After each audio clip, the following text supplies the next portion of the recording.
13/9/2025 உலகம் போற்றும் உத்தம தலைவன் திரு நரேந்திர மோடியின் பிறந்தநாளை முன்னிட்டு அமைந்தகரை ஐயாவு மஹாலில் மாபெரும் மருத்துவ முகாம் நடைபெறவுள்ளது. மருந்து முகாமை தொடங்கி வைக்கும் பாஜக மாநில தலைவர் திரு நயினார் நாகேந்திரன் அவர்களை வருக வருக என வரவேற்கிறோம். இடம் அமைந்தகரை ஐயாவு மஹால். நிகழ்ச்சி ஏற்பாடு திரு வி ரமேஷ் வழக்கறிஞர், மத்திய சென்னை மேற்கு மாவட்ட பொதுச் செயலாளர்.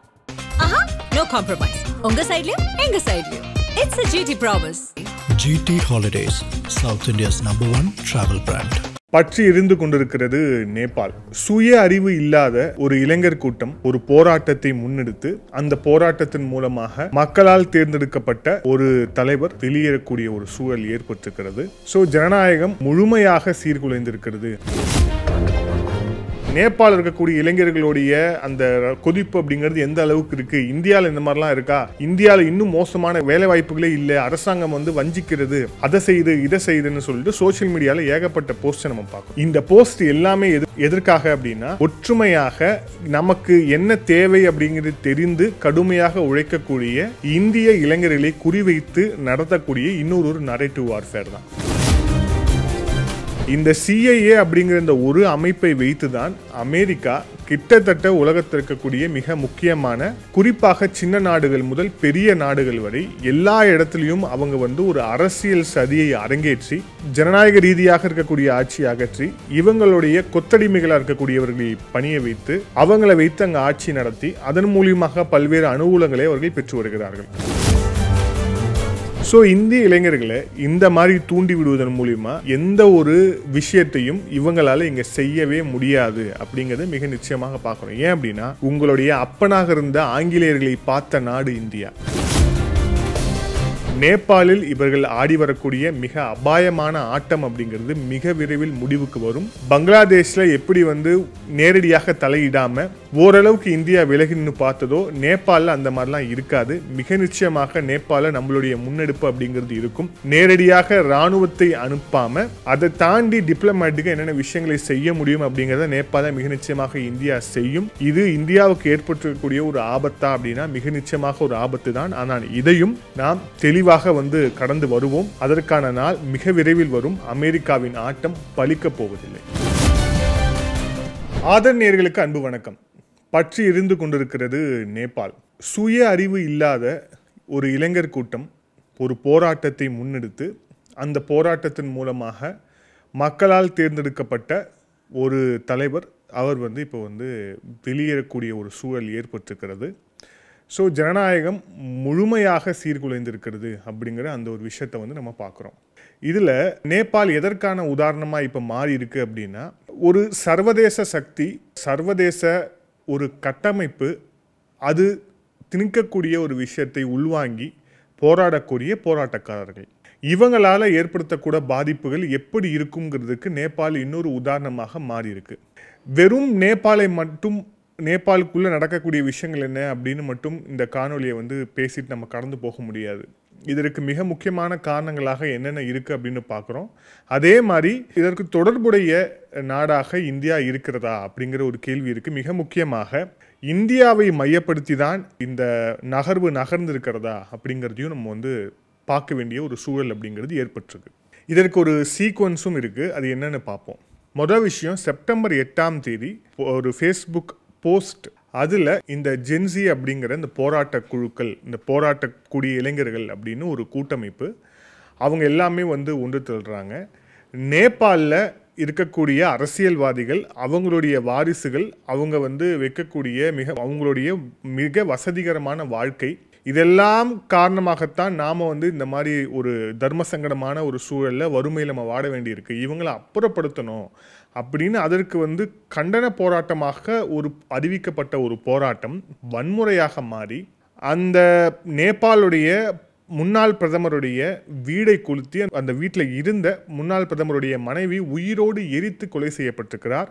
இப்போ நம்ம இந்த வீடியோ காணொலி ரெக்கார்ட் பண்ணதுக்கு முன்பாக நான் ஒரு காணொலி பார்த்துட்டு வந்தேன். அவங்களுடைய நாடாளுமன்றம் தற்போது பற்றி எரிந்து கொண்டிருக்கிறது.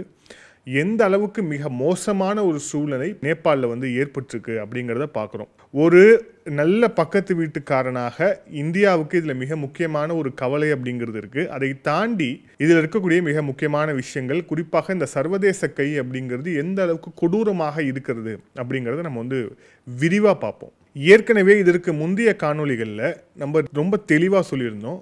அமெரிக்காவுடைய உளவு அமைப்பாக இருக்கக்கூடிய CIA, இந்த CIA அப்படிங்கிற இந்த ஒரு அமைப்பை வைத்து தான் அமெரிக்கா கிட்டத்தட்ட உலகத்தில் இருக்கக்கூடிய மிக முக்கியமான, குறிப்பாக சின்ன நாடுகள் முதல் பெரிய நாடுகள் வரை எல்லா இடத்துலையும் அவங்க ஒரு அரசியல் சதியை அரங்கேற்றி ஒரு சில நாடுகளில் தலைவர்களை கொலை செய்து அங்கே இருக்கக்கூடிய ஆட்சியை அகற்றி, ஜனநாயக ரீதியாக இருக்கக்கூடிய ஆட்சியை அகற்றி, இவங்களுடைய கொத்தடிமைகளாக இருக்கக்கூடியவர்களை பணிய வைத்து அவங்களை வைத்து அங்கே ஆட்சி நடத்தி அதன் மூலியமாக பல்வேறு அனுகூலங்களை அவர்கள் பெற்று வருகிறார்கள். அமெரிக்காவுக்கு உலகம் முழுக்க 800 இராணுவ பேஸ், அதாவது 800 இராணுவ தளங்கள் இருக்குது அப்படின்னா இதற்கு மிக முக்கியமான ஒரு காரணமாகவும் இதுதான் இருக்குது அப்படிங்கிறத பார்க்குறோம். இப்போது இந்த நேபாளுக்கும் இதுக்கும் ஏற்பட்டிருக்கக்கூடிய சம்பந்தம் என்ன அப்படிங்கிறத நம்ம விரிவாக பார்ப்போம். இந்த நேபாளில் இன்று நடைபெற்றிருக்கக்கூடிய இந்த சம்பவம் அப்படிங்கிறது, இதற்கான விதை அப்படிங்கிறது 2022ஆம் ஆண்டு நவம்பர் மாதமே போடப்பட்டாச்சு. 2022 நவம்பர் மாதம் அந்த காத்மாண்டுவோடைய மேயராக இருக்கக்கூடிய ஒரு நபர், அவர் பெரிய இந்த பாடகர், இந்த ரேப் பாடகர் அப்படின்னு அவர் சொல்லப்படுது.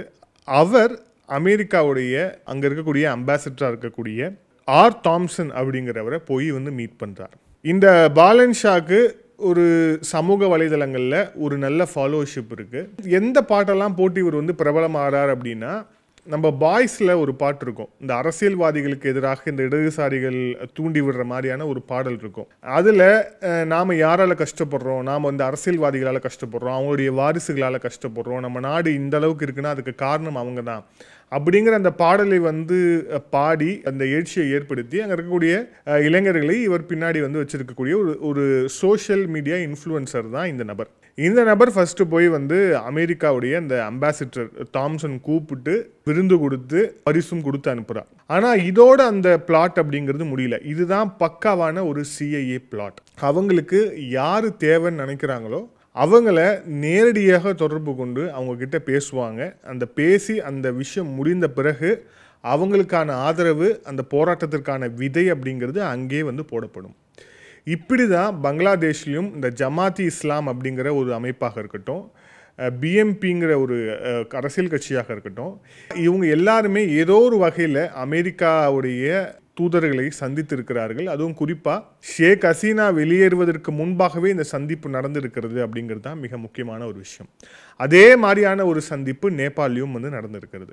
2022 இந்த நபர் போயிட்டு வந்ததுக்கு பிறகு, அமெரிக்காவுக்கும் இவருக்கும் ஏற்பட்ட தொடர்புக்கு பிறகு இவர் இன்னும் சுதந்திரமாக பேசுகிறார், எழுதுகிறார். குறிப்பாக அங்கே இருக்கக்கூடிய அந்த அரசியல்வாதிகளை குறிவைத்து அவர் தொடர்ச்சியாக இயங்க தொடங்குகிறார். இந்த ஒரு நபர் மட்டும்தான் இதுக்கு எல்லாத்துக்குமே காரணம் நம்ம சொல்லிட முடியாது. பல நபர்கள், சூடான் குராங் அப்படிங்கிற ஒரு நபர் இருக்கிறார். அதுக்கப்புறம் அதை தாண்டி பல்வேறு அரசியல் குழுக்கள், இவங்க எல்லாமே ஒரு அணியின் கீழே ஒன்று திரள்றாங்க. ஸோ தொடர்ச்சியாக அரசுக்கு எதிராக இந்த விஷயங்களை, கிளர்ச்சியை ஏற்படுத்த வேண்டும் அப்படிங்கிற நோக்கத்தோடு அந்த கட்டமைப்போடு அது நகர்ந்து இதற்கு அமெரிக்காவும் துணை செய்கிறது. இப்போ என்ன ஏற்பட்டுச்சு, அமெரிக்கா திடீர்னு இந்த நபர்களை தூண்டிவிட்டு அங்கே அரசாங்கத்தை கலைக்கக்கூடிய அளவுக்கு ஏன் போனது அப்படிங்கிறது தான் மிக முக்கியமான ஒரு கேள்வி. இதில் நொபேல் பிரைஸுக்காக பிச்சை எடுத்து கொண்டிருக்கிறார் டொனால்ட் ட்ரம்ப். எல்லா நாடுகளிடமும் பிச்சை. எந்த அளவுக்கு மோசமாக போனார் அப்படின்னா, பாகிஸ்தான் கிட்ட கூட பிச்சை. பாகிஸ்தானும் பிச்சை போட்டாச்சு. நோபல் பிரைஸுக்கு அவரை தேர்வு செஞ்சாச்சு. கிட்டத்தட்ட 25 முறைக்கு மேலே இந்தியாவுக்கும் பாகிஸ்தானுக்குமான போரை நான் தான் நிறுத்தினேன் இவர் சொன்னதுக்கான மிக முக்கியமான காரணமாகவும் இதுதான் இருக்குது. ஆனால் இப்போ என்ன நடந்துகிட்டு இருக்கு அப்படின்னா, அதற்கு மாறாக நீங்கள் ஒரு வரி பயங்கரவாதம் செய்து கொண்டிருக்கிறீர்கள் அப்படிங்கிற அந்த ஒரு நிலையை இந்தியா ரொம்ப தெளிவாக சர்வதேச அரங்குக்கு டொனால்ட் ட்ரம்ப் யார், அவர் செய்து வரக்கூடிய விஷயங்கள் என்ன, இதற்கு நாங்கள் பணிய மாட்டோன்னு ஒரு ஸ்ட்ராங்கான ஒரு ஸ்டான்ஸை எடுத்து காமிச்சிட்டாங்க நாங்கள் யார் அப்படின்னு. அப்போது நாங்கள் யார் அப்படின்னு இந்தியா காண்பிச்சது அப்படின்னா, இப்போ அமெரிக்கா யாருன்னு அமெரிக்கா காமிக்கணும் இல்லையா? அமெரிக்கா யாருன்னு அமெரிக்கா காண்பிக்கணும் அப்படின்னா எப்படி காமிக்கணும்? நாங்கள் டேரிஃப்லேருந்து பின்வாங்க மாட்டோம், அதிலே தான் நாங்கள் இருப்போம், எங்கள் நாட்டுடைய வளர்ச்சி அப்படிங்கிறது மிக முக்கியம், அதுக்கு நாங்கள் என்னென்ன செய்யணுமோ அதை செய்வோம் உள்ளிட்ட விஷயங்களில் அவங்க கவனம் செலுத்தாத விட்டுட்டு, இந்தியாவை சுற்றி இருக்கக்கூடிய நாடுகளில் ஒரு பதட்டமான ஒரு சூழலை ஏற்படுத்தணும் அப்படின்னா மிக நிச்சயமாக இந்தியா நம்மளுடைய கட்டுக்குள்ள வரும், இந்தியாவை பணிய வைக்க முடியும்னு இன்னமும் அந்த வெள்ளை மாளிகை அரசாங்கம் நம்புகிறது. அதற்கு மிக முக்கியமான ஒரு கிரேட் எக்ஸாம்பிள்னா அது பங்களாதேஷ் நடந்தது தான். ஷேக் ஹசீனா அப்படிங்கிற ஜனநாயக ரீதியாக தேர்ந்தெடுக்கப்பட்ட ஒரு தலைவரை அங்கே இருக்கக்கூடிய அந்த மூடர் கூட்டம் வந்து விரட்டி அடித்தது. பெர் கேபிட்டா இன்கம்ல இந்தியாவை விட வளர்ச்சி வேகத்தில் சீராக போய்கொண்டிருந்த வங்கதேசத்தை ஒட்டுமொத்தமாக குலைத்து இப்போ அந்த வளர்ச்சிக்கு காரணமாக அந்த ஷேக் ஹசீனா தற்போது இந்தியாவில் இருக்கிறார். அந்த அளவுக்கு ஒரு மோசமான ஒரு சுச்சுவேஷனை ஏற்படுத்துறதுக்கு காரணம் ஒரு வெள்ளை மாளிகை அதிகாரி. இதை சொன்னது ஷேக் ஹசீனா நாம கிடையாது. ஒரு வெள்ளை அதிகாரி என்னை வந்து பார்த்தார். ஒரு 3 மாதங்களுக்கு முன்பாக ஒரு வெள்ளை அதிகாரி வந்து பார்த்தார். அவர் சொன்னதை நான் செஞ்சிருந்தேன்னா இன்னைக்கு இந்த நிலைமை எனக்கு ஏற்பட்டிருக்காதுன்னு ஷேக் ஹசீனா அவர்கள் பகிரங்கமாக அவருடைய கடிதத்தில் வந்து குறிப்பிட்டிருந்தார். என் தந்தை இதனாலேயே கொல்லப்பட்டார், எனக்கு இன்றைக்கு ஏற்பட்டிருக்கக்கூடிய நிலைமைக்கும் இவர்கள் தான் காரணம் அப்படின்னு அவர் குறிப்பிட்ட மிக முக்கியமான ஒரு விஷயத்தை நாம் இங்கே தொடர்ச்சியாக பார்க்க வேண்டியிருக்கு. ஏன்னா இவர்கள் தொடர்ச்சியாக செய்யக்கூடிய விஷயம் அப்படிங்கிறது இந்த ஒரு விஷயம்தான். தனக்கு தோதான ஒரு அரசு அங்கே இல்லைன்னா எப்படியாவது அவங்கள வந்து டாப்பிள் பண்ணும் அப்படிங்கிறது. ரொம்ப ரீசெண்டாக இந்த நேபாளுடைய பிரதமர் ஷர்மா ஒலி எங்கே நம்ம பார்த்தோம், எங்கே ஒரு பப்ளிக் அப்பியரன்ஸ் இருந்துச்சு அப்படின்னா அது இந்த SCO சப்மிட்டை தான். SCO சப்மிட் அப்படிங்கிறது அமெரிக்காவுக்கு மிகப்பெரிய ஒரு ஆபத்தை வந்து ஏற்படுத்தும் அப்படின்னு அவங்க உள்நாட்டில் இருக்கக்கூடிய பொருளாதார நிபுணர்கள்லேருந்து ஜியோ பொலிட்டிக்கல் எக்ஸ்பர்ட்லேருந்து எல்லாருமே சொன்ன ஒரு விஷயம். இந்தியாவை இத்தனை நாளாக நம்ம நண்பனாக வச்சுருந்தோம், ஆனால் நம்ம இப்போ எதிரியாக்கியிருக்கோம். அந்த எதிரி சைனாவோட போய் சேர்ந்திருக்காங்க. ட்ரம்ப் வெளிப்படையாக புலம்பிய காட்சியில் நம்ம பார்த்தோம். அந்த SCO சப்மிட்டில் இந்த ஷர்மா ஒலியும் அதுக்கப்புறம் சீனாவுடைய அதிபர் ஷி ஜின்பிங்கும் பேசியது, அதன் பிறகு வந்து நாம் பேசியது, ரஷ்யா, சைனா, இந்தியா அவங்க காட்டின நட்பு அப்படிங்கிறது அவங்களை உறுத்தி இருக்கு. ஸோ அதற்கு ஒரு பதில் சொல்லும் விதமாக தான் இப்போ இது நடந்திருக்கு அப்படிங்கிறத மிக தெளிவாக நம்ம வந்து புரிஞ்சுக்கலாம். இதற்கு எந்த விதமான பெரிய ஆதாரம்லாம் கிடையாது. ஒரு இவங்களுடைய பிளாட் என்ன அப்படிங்கிறத பார்த்தாலே தெரியும். CAA பிளாட் அப்படிங்கிறது ரொம்ப தெளிவான பிளாட். அவங்க எந்தெந்த இடத்துல என்னென்ன செய்வாங்க அப்படிங்கிறதுக்கு டிசைனாக என்னென்ன செய்வாங்க அப்படிங்கிறதுக்கு ஏராளமான டீக்ளாசிஃபைட் டாக்குமெண்ட் CAAவே வெளியிட்டிருக்கு. அது சம்மந்தமான ஒரு முக்கியமான ஒரு டாக்குமெண்ட்டை தான் நாம் ஒரு 2 காணொலிக்கு முன்னாடி பார்த்தோம். இந்தியா ஆஃப்டர் ராஜீவ் அப்படிங்கிற அந்த CAA உடைய டீக்ளாசிஃபைட் டாக்குமெண்ட்ல ராஜீவ்காந்தி இறந்து விட்டால் இந்தியா என்ன ஆகும், ராஜீவ்காந்திக்கு பிறகு இந்தியா எப்படி இருக்கும்னு இந்த CAA ஒரு பிளாட் ஒரு டாக்குமெண்ட்டே ரிலீஸ் பண்ணி ராஜீவ்காந்தி இறப்பதற்கு கிட்டத்தட்ட 5 ஆண்டுகளுக்கு முன்னாடியே ரெடி பண்ணி வச்சிருந்த ஒரு அமைப்பு தான் இந்த CAA. இப்போ இவங்க இந்தியாவில் தொடர்ச்சியாக இந்தியாவை சுற்றி இருக்கக்கூடிய நாடுகளில் என்னென்ன பண்ணிட்டு இருக்கிறாங்க அப்படிங்கிறது தான் மிக முக்கியமாக. அது ஒன்றன் பின் ஒன்றாக பார்ப்போம். ஃபர்ஸ்ட் பிளாட் அப்படிங்கிறது ஏப்ரல் மாதம் 2022ஆம் ஆண்டு பாகிஸ்தானில் நடக்குது. பாகிஸ்தானுடைய அங்கே அந்த மக்களால் தேர்ந்தெடுக்கப்பட்ட ஒரு தலைவராக இருக்கிறார் இம்ரான் கான். அந்த இம்ரான் கானுடைய ஆட்சி கலைகிறது. அந்த இம்ரான் கானை இப்போ வந்து நம்ம பேசிட்டு இருக்கும்போது இந்த இம்ரான் கான் சிறையில் இருக்கிறார். ஏன் இம்ரான் கானுக்கு இந்த நிலை ஏற்பட்டது அப்படின்னா அவருடைய ஃபாரின் பாலிசி. அவருடைய ஃபாரின் பாலிசிங்கிறது எதை மையப்படுத்தி இருந்தது அப்படின்னா ஈரான், ரஷ்யா, சைனா இதை மையப்படுத்தி தான் அவருடைய ஃபாரின் பாலிசி அப்படிங்கிறது இருந்தது. ஸோ இதனால் இந்த கவர்மெண்ட் இருக்கக்கூடாதுன்னு அவங்க நினச்சாங்க. அதற்கான பிளாட் CAAவால் தொடங்கப்பட்டது. இம்ரான் கான் அந்த பதவியிலிருந்து அகற்றப்பட்டார். இப்போது அந்த இம்ரான் கான் சிறையில் இருக்கிறார். சிறையில் இருக்கும்போது நான் சிறையில் இருப்பதற்கு மிக முக்கியமான காரணம் அசிம் முனிர் அப்படின்னு மிக வெளிப்படையாக இம்ரான் கான் சொல்கிறார். இந்த அசிம் முனிரை தான் வெள்ளை மாளிகைக்கு அழைத்து விருந்து வைத்திருக்கிறது ட்ரம்ப்புடைய அட்மினிஸ்ட்ரேஷன், அந்த வெள்ளை மாளிகையில் இருக்கக்கூடிய அதிகாரம். அப்போது அசிம் முனிர் யாரோட தூண்டுதலில் இம்ரான் கானுக்கு இந்த நிலைமை ஏற்பட்டது அப்படிங்கிறது மிக தெளிவான ஒரு விஷயம். இது இம்ரான் கானுக்கு நடந்தது. Number 1 plot of CAA Pakistan. இப்போ 2வது பிளாட் யாரு? ஷேக் ஹசீனா.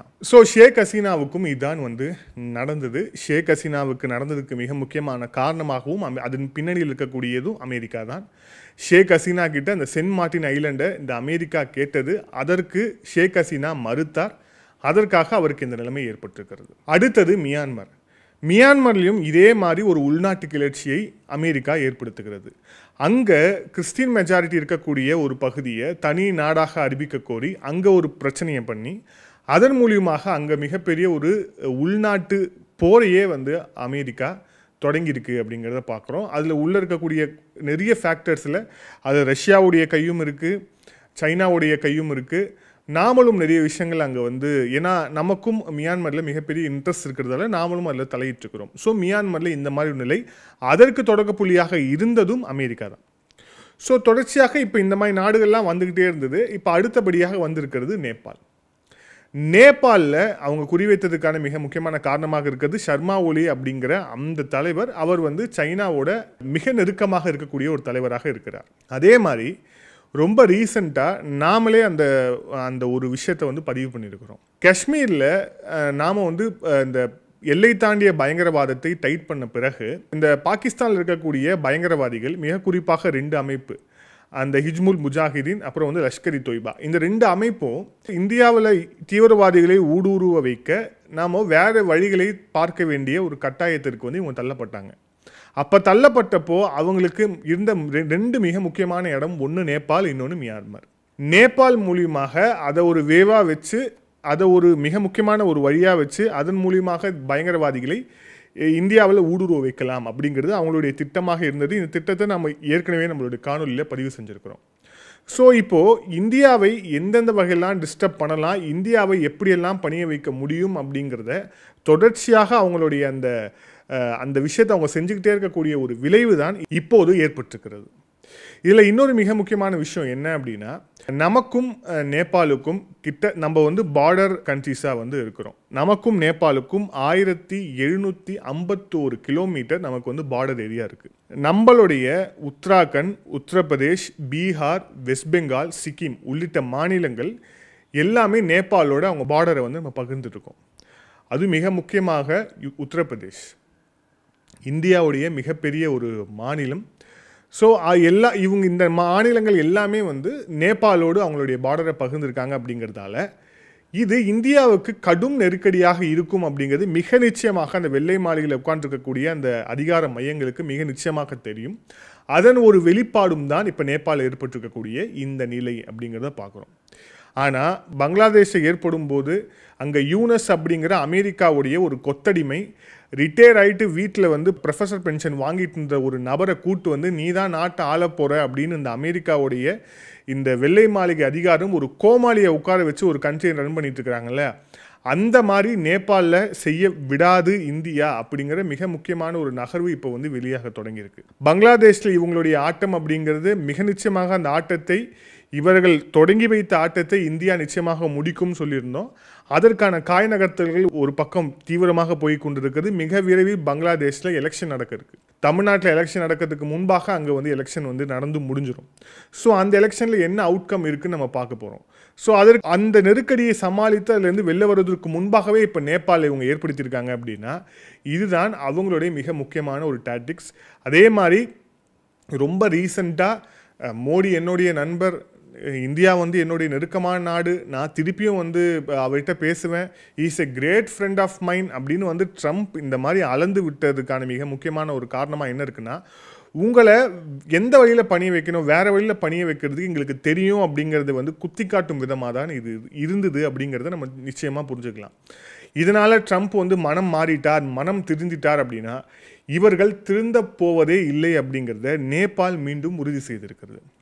இந்த காணொலியுடைய இறுதியாக அந்த நேபாளில் ஏற்பட்ட இந்த கலவரம் அப்படிங்கிறது ஏதோ அங்கே இருக்கக்கூடிய மிகப்பெரிய ஒரு சர்வாதிகாரி அந்த நாட்டு மக்களை வந்து மிக ஒரு வறுமையில் விட்டு, அதே மாதிரி அந்த நாட்டு மக்களுக்கு எதிராக சிந்தனை இருக்கக்கூடிய அரசியல்வாதிகள் தான் எல்லாருமே இருக்காங்க, எல்லாரையும் கொல்லணும், அடிக்கணும் அப்படிங்கிற ரீதியில் அந்த ஜென்சி அப்படிங்கிற அந்த போராட்ட கிளர்ச்சியாளர்கள் அவங்க வந்து ஒரு பக்கம் கட்டமைப்பை ஏற்படுத்தினாலும் கூட இதுக்கு கீழே வரும்போது பார்த்தீங்களா, நேபாளில் இருக்கக்கூடிய இளைஞர்களுடைய அந்த கொதிப்பு அப்படிங்கிறது எந்த அளவுக்கு இருக்குது, இந்தியாவில் இந்த மாதிரிலாம் இருக்கா, இந்தியாவில் இன்னும் மோசமான வேலை வாய்ப்புகளே இல்லை, அரசாங்கம் வந்து வஞ்சிக்கிறது, அதை செய்து இதை செய்துன்னு சொல்லிட்டு சோஷியல் மீடியாவில் ஏகப்பட்ட போஸ்ட்டை நம்ம பார்க்குறோம். இந்த போஸ்ட் எல்லாமே எதற்காக அப்படின்னா, ஒற்றுமையாக நமக்கு என்ன தேவை அப்படிங்கிறது தெரிந்து கடுமையாக உழைக்கக்கூடிய இந்திய இளைஞர்களை குறிவைத்து நடத்தக்கூடிய இன்னொரு நரேட்டிவ் வார்ஃபேர் தான் இது. அவங்க ஏற்கனவே பல ஆங்கிளில் வந்து ட்ரை பண்ணி பார்த்தாங்க, பல போராட்டங்களை ட்ரை பண்ணி பார்த்தாங்க. அந்த போராட்டங்களுடைய பேரை நான் சொல்ல விரும்பலை, ஏன்னா அது எல்லாம் ஏதோ ஒரு அரசியல் கட்சியில் ஏதோ ஒரு இயக்கம் நடத்திய போராட்டம் அப்படிங்கிறதால அதை நான் சொல்ல விரும்பல. ஆனால் இது எல்லாத்துக்கு பின்னாடியும் அவர்களுடைய ஒரு தூண்டுதல் இருந்ததுக்கான சந்தேகம் அப்படிங்கிறது வலுவாகவே இருக்குது. ஸோ இப்போ இவங்க இந்தியாவை வந்து டார்கெட் பண்ணியிருக்கிறாங்க, மிக முக்கியமாக இந்தியாவுடைய இளைஞர்களை டார்கெட் பண்ணியிருக்கிறாங்க. ஒரு விஷயம், அரசாங்கம் இதை எப்படி பார்க்குது அப்படிங்கிறதை தாண்டி இந்தியாவுடைய இளைஞர் கூட்டம் இதை எப்படி பார்க்குது அப்படிங்கிறது மிக முக்கியமாக தெரிஞ்சுக்கணும். அதே மாதிரி நேபாளும் இந்தியாவும் ஒன்றும் கிடையாது. நேபாளில் வேலைவாய்ப்பு இல்லாமல் இருக்கலாம், அவங்களுடைய வேலைவாய்ப்பு சதவீதம் அப்படிங்கிறது மிக குறைவாக கூட இருக்கலாம். ஆனால் இந்தியாவில் அந்த மாதிரி கிடையாது. G20 நாடுகளை எடுத்துக்கிட்டோம் அப்படின்னா வேலைவாய்ப்பு வேலையில்லா திண்டாட்டம் அதிகமாக இருக்கக்கூடிய நாடுகளுடைய பட்டியலில் இந்தியா அப்படிங்கிறது கடைசி இடத்துல தான் இருக்குது. நம்மளுடைய வேலைவாய்ப்பு விகிதம் அப்படிங்கிறது இந்த நாடுகள்லாம் ஒப்பிடும்போது மிக குறைவாக 2% தான் வந்து நாம் வந்து இருக்கிறோம் அப்படிங்கிறது புள்ளி விவரம். அதை தாண்டி இந்தியாவுடைய அந்த உட்கட்டமைப்பு அப்படிங்கிறது எந்த அளவுக்கு மேம்பட்டிருக்கு அப்படிங்கிறதுக்கான சான்றுகள் தற்போது வெளியாகி கொண்டே இருக்கிறது.